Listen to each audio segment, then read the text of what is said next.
You're listening to JTE Movie Thinks. Is that the title? Is that correct grammar? All right, we'll go with it.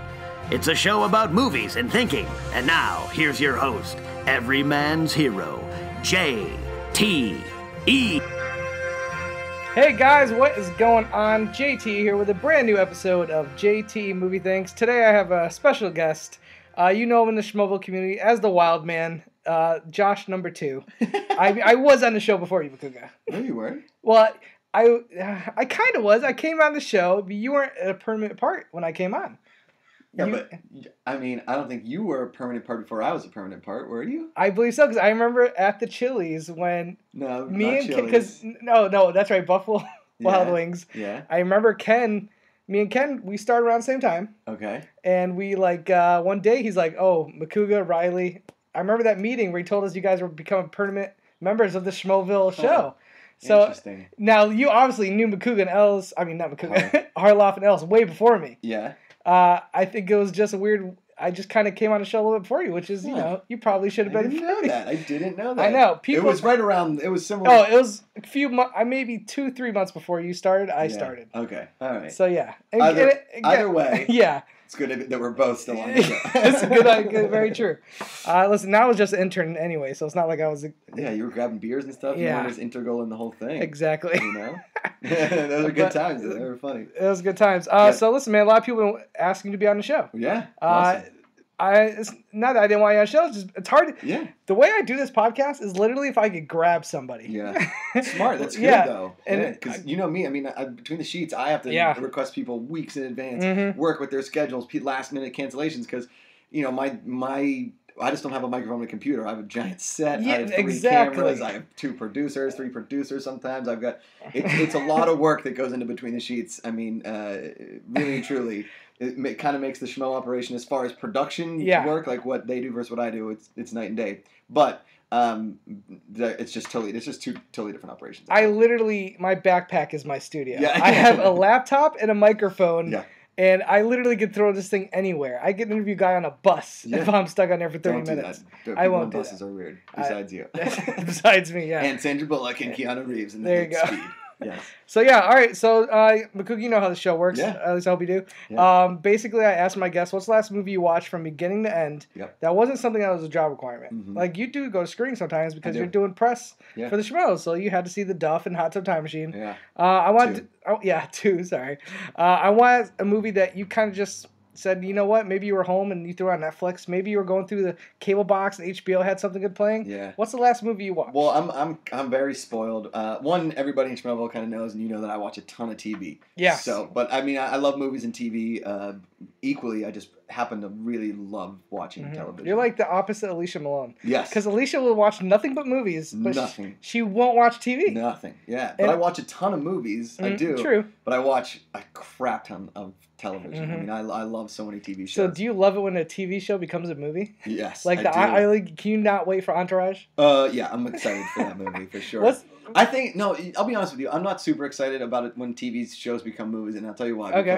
Because there's so many great TV shows out there now, and I know Alicia will hate me for saying this, that television, I like to say we've taken over the movie genre as far as great dramas and indie kind of stuff, that they're not all superhero movies, because TV is able to take that beautiful form of good writing, drama, and or action or whatever, and extend it over such a long period of time and have these beautiful character arcs over seasons at a time. It's almost like they don't even need movies anymore sometimes.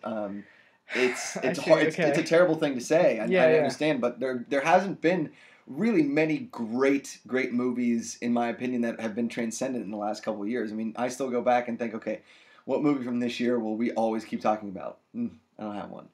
Really? Yeah. Wow.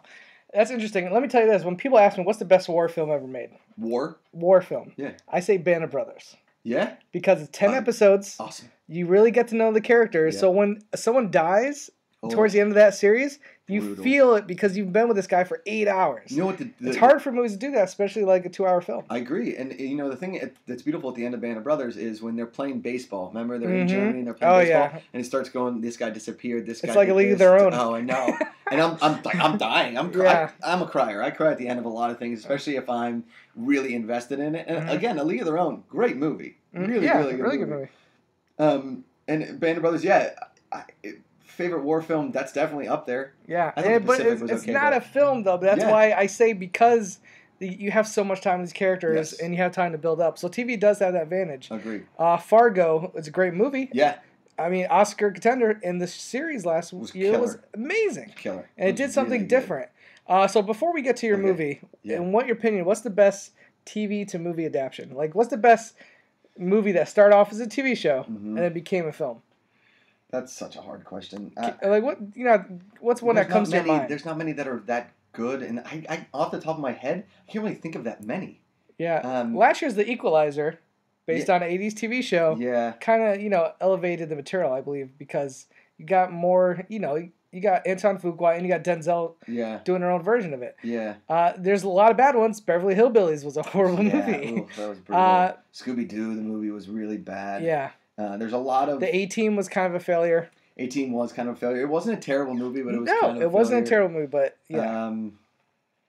You really put me on the spot here. Nothing, huh? I don't think of... Yeah, I think of TV. Yeah. And I don't think of many movies that have come... And when they do come out, they're just a disappointment. Because, again, you're taking TV writers that can take, procedurals kind of, or long form, and you're sitting in writer's room with a bunch of people being like, okay, we have 13 hours to do this, or we have 22 hours to do this.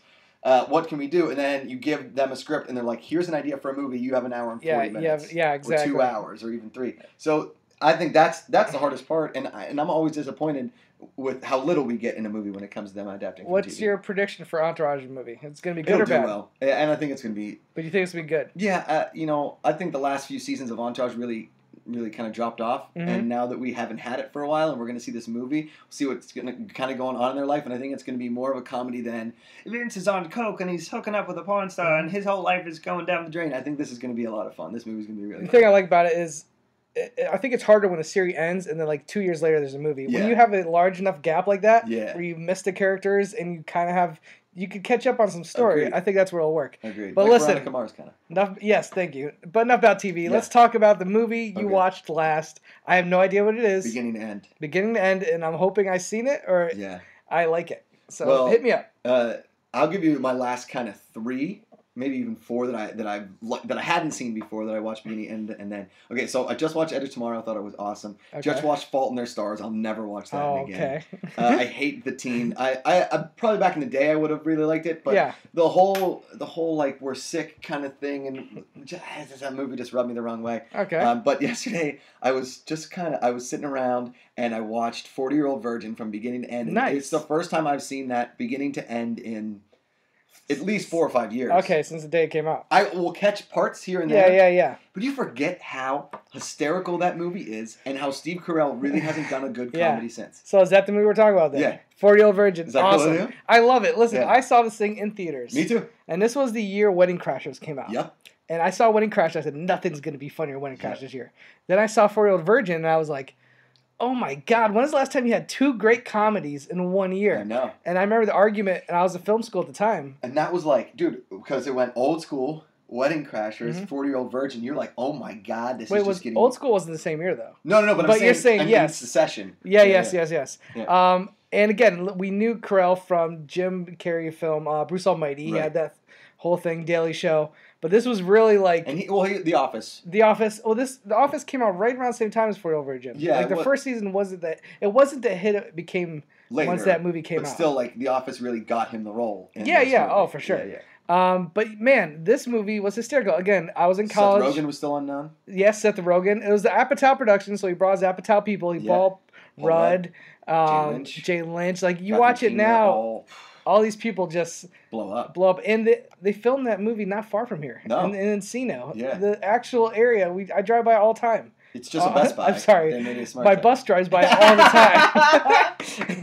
I wanted to correct that. Yes. So I was in college when this movie came out. Okay. Film school. back then there were a lot of early screenings. So I saw early screening was sold out. Yeah. And because the trailer for this movie made it look it looked great. Incredible. Yes. And I remember arguing with my friends saying, okay, is this funnier than Wedding Crashers? This was a debate I had that year with my friends. Laugh for laugh, I think it has more laughs than Wedding Crashers. Mm-hmm. But Wedding Crashers had Vince Vaughn and I guess Will Ferrell was in there too. That whole Will Ferrell scene, that movie was hilarious. Owen Wilson, it was the Owen Wilson, Vince Vaughn dynamic that really made that movie so good. That was the first one they'd done together. Of course. And Wedding Crashers, it's good. I think the premise is more of like an ingenuitive premise than 40-Year-Old Virgin. But the premise of 40-Year-Old Virgin is still pretty incredible. That's why I think both those movies, it's a good competition, a good comparison for sure. I think that Owen Wilson is never the comedic relief in those movies. He's the lovable guy, and Vince Vaughn's incredible. Vince Vaughn, as much as The Internship wasn't a very good movie, Vince Vaughn, there are some parts in that movie where he is awesome. When he's talking about taking stuff from the cafeteria and he finds out all the food is free. Yeah. It's super funny. He's for me, it's his, besides Swingers, this is his and Old School, but this was his, like, funniest role, absolutely. Period, in my opinion. Breakup, also another kind of underrated movie, but good. Anyway, back to 40-Year-Old Virgin. Yeah, and this was Apatow's first film. Yeah. And this guy's a super producer. Yeah. Freaks and Geeks, obviously where he got Seth Rogen and all that. Undeclared, all those guys. All declared. Like, this was his first film, so it was a huge hit for him. And in taking a tech store and a strip mall and these kind of unknown actors to a certain extent and just hitting it every time. I mean, every scene has a great laugh in it. Yep. Steve Carell. Okay. Yeah. We're not on camera, so my Fox has impersonation. Okay. Yeah.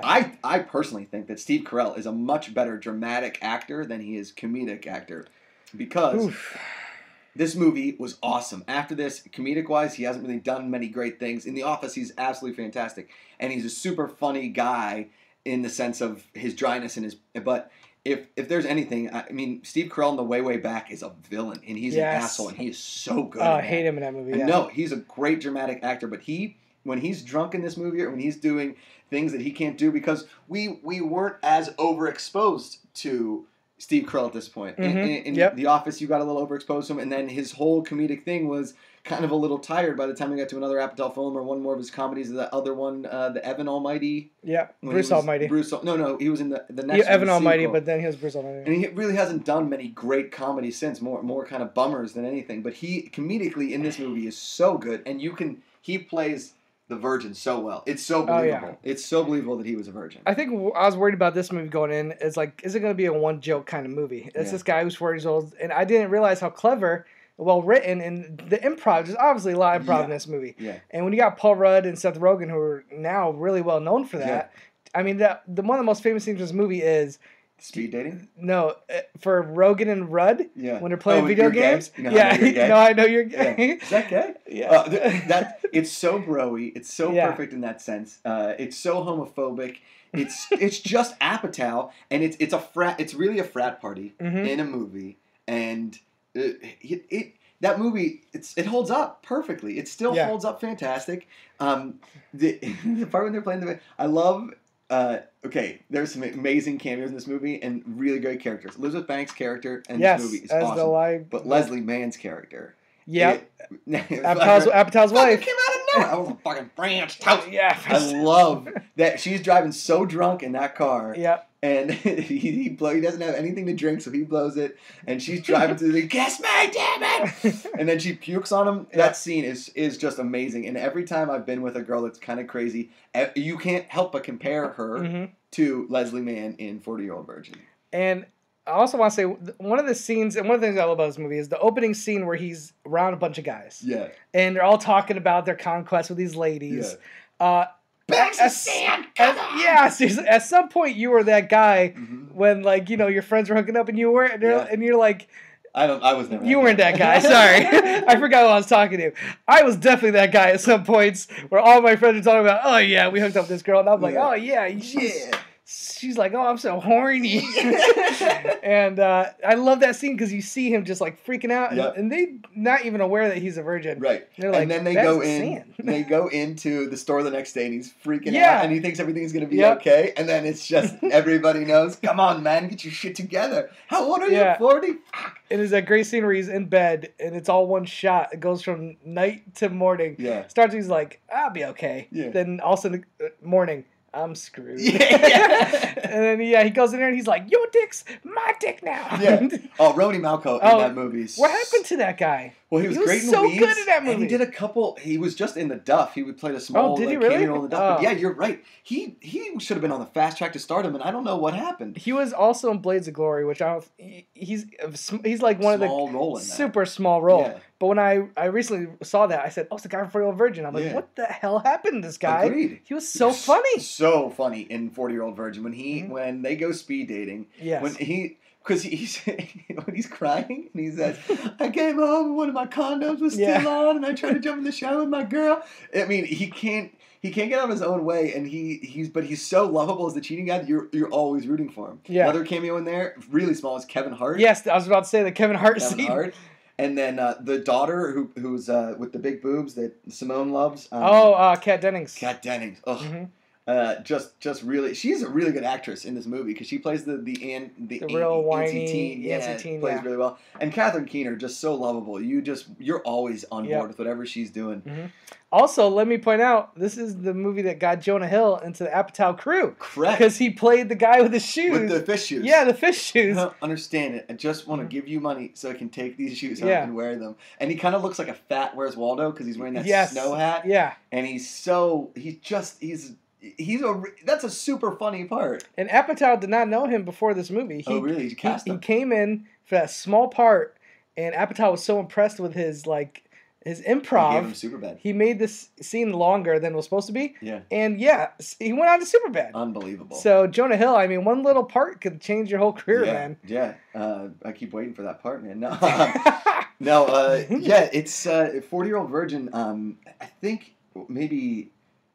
I mean, I watched it in the theater once, and I was definitely high. And then my buddy got it on DVD, and I seriously, when he's snapping the condoms on his dick and he didn't know how to work the condoms, dude, come on, the scene in the sexual thing, in the sexual with the therapist, the health class and talk. they got David Kosher's in there, Keckner, and Kettner, Kosher, is it Kosher? You said David Kosher. Guys, there's a JTE pronunciation there for you. We'd get one in every episode. That was even a mistake. I thought it was Kosher. No, David Keckner. Keckner and the guy from Reno 911. Yeah, Cedric. Yes. Yeah, when my daughter is, for the lack of a better term, dumb. Yeah. Can I stop her menstrual? You want to stop her menstrual cycle? I mean, the questions in that are just unbelievable. Yeah. I just that movie really. It's not. I don't know if it's in my top 10 comedies of all time, but it definitely has a chance. Here's the thing. I've seen every Apatow film since. Yeah. He has not even tried to make a movie this funny since. No. Knocked Up is definitely a funny movie. Definitely funny, but you cast Katherine Heigl in it, she's the worst. He keeps going deeper into the drama. Longer and more dramatic and just all about marriage and why it sucks. And I hate movies like that. Yeah. This Is Forever. What was that movie? Is that what it was called? Here, Now, and Forever, the one with Paul Rudd and Leslie Mann? No, that was This Is 40. This Is 40? Oh, that movie was not terrible. a good movie. I went with my ex-girlfriend. She was like, it was for a SAG Q&A. Paul Rudd was there. Apatow was there. His daughters were both there. Leslie Mann. They were all answering questions. And I wanted to stand up and just be like, why did you make this movie? Why are you not making movies like 40-Year-Old Virgin? It is silly. It's not afraid to be silly. No, be silly. Make these movies that are awesome. I don't want to hear why marriage sucks and why your life sucks and why everything blows. They're not good. They're not. Those movies aren't good, and they're too long, and they just suck. I don't know why. I don't know what happened. Maybe he made some of these movies thinking like he would get some Oscars, or he thought he could be this bridge between comedy and drama. And he's not a total failure at it. But for me, 40-Year-Old Virgin is still his best movie. Absolutely. And you can't go from two dudes sitting on a chair talking about this is gay to having a serious conversation about your life not being that good about your wife and us expect to, try and make the transition. It's fine. But eventually go back and do some silly ass shit, man. Yeah, that's what I'm saying. I don't know why he's... maybe he just wants... He got tired of doing it, but he only did it once, really. Yeah. And and you know what he's really good at doing is in a huge ensemble of characters, giving each one a specific voice that is more or less the actor taking what a suggestion he gives him and him directing them into that character. And he uses them to her strengths. Like Jane Lynch in 40 Virgin is so funny, and it's so different what everyone else is doing in the movie. I met a Guatemalan man, and then she sings that song. Yeah. She's always like giving hints to Steve Carell throughout the movie. Yeah. She's like, I am. And that speed dating scene with Gina, and like the nipples coming out, and Paul Rudd with the ex-girlfriend, he gets blacked out drunk, and he's smoking the cigarette. Come on, how many times... I don't know about you, but I always think if I'm like super drunk at a bar, all I want to do is like take the glass of whiskey and have a cigarette and just like throw it and break it in the air and walk out. You know, and that day drinking and that, like at work like that, and he doesn't get fired. I'm telling you, that movie is just silly in every turn, and they take scenes that could be throwaway scenes and make something dynamic in it. For instance, when they're outside of that loading dock and they're talking about how the thing, and they're just breaking those lights, the light tubes, just amazing. Yeah, that movie, definitely my favorite Apatow. None of the movies since his will even come close to ending the way this movie ended. No. With a musical number, right? He's like, Aquarius. Like, every character comes back. It just shows you how silly and fun the movie was trying to be. And I really wish Apatow would just go back to trying to make a movie like that instead of these dramas, man. I'm with you, man. I'm with you. Apatow, if you're listening. Yeah. Or Schmoeville, if you're whatever, please just... tweet John Apatow, John, who cares at this point? Just tweet him and tell him we want movies that make us laugh again, not movies that make us depressed as shit. Exactly. I wonder what he has anything in the pipeline. I haven't heard much from him. Either. I think people are really reticent to give him something else because he's going to make a 45-hour drama that's supposed to be a comedy about marriage. I mean, I'm over it. So would you say this is Steve Carell's best film? Yep. Yeah? As far as comedy, right? Comedy, absolutely. I totally agree with you. I also, again, how you said the supporting cast. Yeah. Seth Rogen's hysterical. Amazing. Elizabeth Banks. I love how Paul Rudd had this whole thing about his ex-girlfriend. And it was Mindy Kaling. Yeah. And it's like, he just can't get over her. He's like destroyed the whole movie. Do you remember that time you made love and you cried? Yes. Don't talk about his fucking. It's just depressing. It's so weird. Yeah, it's so weird. Oh, man. And he's celibate. He's like, I retired my dick. He's like, you know how I know you're gay? Because you said you retired your dick. Yeah, and we didn't even talk about probably one of the most famous scenes from the movie is the actual, the waxing, which he actually did. I know, and I'm a hairy guy, and I've gotten stuff waxed before, and it is painful as God. Shit. And it's always been on bets from friends. Been like, if you do this, you have to wax half your chest or something like that. And it is dude. What that scene in the theater, people were dying. Like when I was in that theater, you couldn't hear some of the jokes afterwards because people were dying. There's two scenes that I've seen in movie theaters that have gotten me as an adult that have gotten more laughs than anything I've ever seen. It's that scene and when Will Ferrell gets shot in the neck in Old School. With the dart in your neck. Those two scenes. I mean, my dad couldn't breathe in Old School when we went to see it in the theater, and we walked out and he goes, "Oh, we got to go see that again," especially for that dart in his fucking neck. It's amazing, dude. That movie, those two scenes. Yeah, and you can't men that talk about chest hair, anything waxing wise. Again, you're talking about scenes that go on forever. Yeah. These scenes are talked about in the annals of history. I mean, awesome Kelly Clarkson! Go nipple wax! I love that. Nipple fuck! I mean, the movie's so quotable. God. That's incredible. I mean, such a good movie. Yeah. I'm so glad that every 3 or 4 months, HBO will play it for a whole week. Once a day. It's on there all the time. Yeah. And man, literally, minute for minute, the jokes are nonstop and they're hilarious. Yeah. And again, this came out same year as Wedding Crashers. I can't remember last time. Yeah, I can't remember last time 2 great movies came out in 1 year. Yeah. Like I'm talking about legitimate comedy, transcendent comedies. This year really didn't have one. No. When was the last time we had a movie like Superbad? Or the last movie that actually blew up, which was a hard R comedy? Hangover. Yep. That thing took the fuck over. Yeah. And then they've been trying to make a Hangover since basically. Maybe with part 2 and 3 in it. Yeah, I mean, 21 Jump Street. It was awesome. 22 Jump Street I really enjoyed. Yep. Maybe Bad Words had some really funny parts to it. But it didn't blow up. But it wasn't blow up. It didn't blow up like these movies. No, these movies are transcendent, dude. And Superbad was a huge hit, Huge hit. I loved that movie. I'll watch that anytime, too. And again, Apatow didn't direct it, but he produced it, and the crew he hooked up in there was the Apatow crew. If there's one thing that Apatow does well, it's find actors and cast them correctly. Yeah, I mean... Freaks and Geeks. I mean, look at all those actors today. Yeah. You go back, watch Freaking Geeks. It still holds up. Not only does the main cast hold up, the cameos, Ben Stiller, Jack Black, Shia LaBeouf even shows up. Jason Schwartzman. My friend Kayla Ewell, she was the hot girl that came in. Her name is Maureen. Okay. And they were in love with her, and they were fighting over her, and they were worried that she was going to get picked up by the popular kids. Yeah. And then she's in Vampire Diaries. Oh my God, are you kidding me? No, yeah. So yeah, Apatow, say what you will about his movies as far as like the not being up to par recently, but he knows talent. When he was at his best, there was nobody better. Yeah, and his next film, I believe, is the Amy. Actually, I'm not sure if he directed it. House Wrecked or the Amy Amy Schumer movie. Yeah, I'm not sure if he directed it, but he's definitely producing it. Something a wreck. What a wreck or something. Yeah, I'm looking forward to that. I think he might have directed it. Okay. I think now I gotta know. Let's see. I'm gonna look up right now on IMDb real quick because that will kill me. I'll say Freaks and Geeks was great. Undeclared was great. You know who remember the British kid in Undeclared? It was Charlie Hunnam. Did you ever watch that show? What? Jason Segel was in it. Yes. Hunnam, Will Ferrell was in it too. Jay Baruchel was in it. Was Will Ferrell in Undeclared? Yeah, he played like a student advisor or something like that. Oh yeah, you're right. All these, and he's a huge Apatow.